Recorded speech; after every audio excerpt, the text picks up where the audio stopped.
ძალიან ხშირი არის საზოგადოებისგან შეკითხვა და მე მინდა მივმართო ჩვენს მოქალაქეებს, მით უმეტეს ჩვენს ამომრჩეველს, თუ რატომ დაწინაურდა ამის შემდეგ ბატონი გახარია. მართლა ბოდიშს ვიხდით საზოგადოების წინაშე, უბრალოდ საზოგადოება უნდა შემოვიდეს ჩვენ მდგომარეობაში.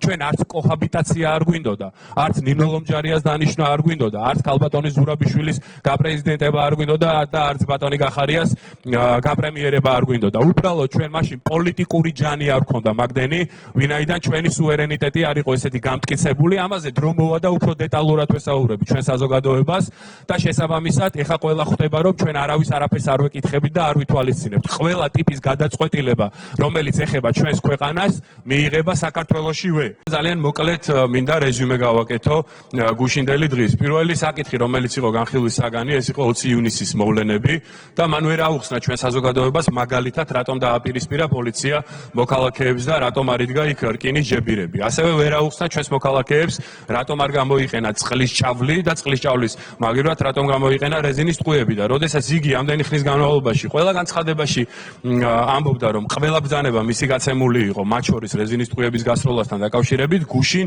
სამარცხვინოდ ეს ყველაფერი დააბრალა ჩვენს პოლიციელებს და თქვა რომ ეს პოლიციელების თვითნებური გადაწყვეტილება იყო. ნუ კიდე გამომჟღავნდა კიდევ ერთი სამარცხვინო ფაქტი რომ თურმე როდესაც ესეთ მნიშვნელოვან ღონისძიებას ხელმძღვანელობდა მის გვერდით იმყოფებოდა ქალბატონი ნინო ლომჯარია, ხო რა უნდოდა ეხა ნინო ლომჯარიას შინაგან საქმეთა მინისტრის გვერდზე თან ნომრიანი აგენტია ყველამ კარგად ვიცით.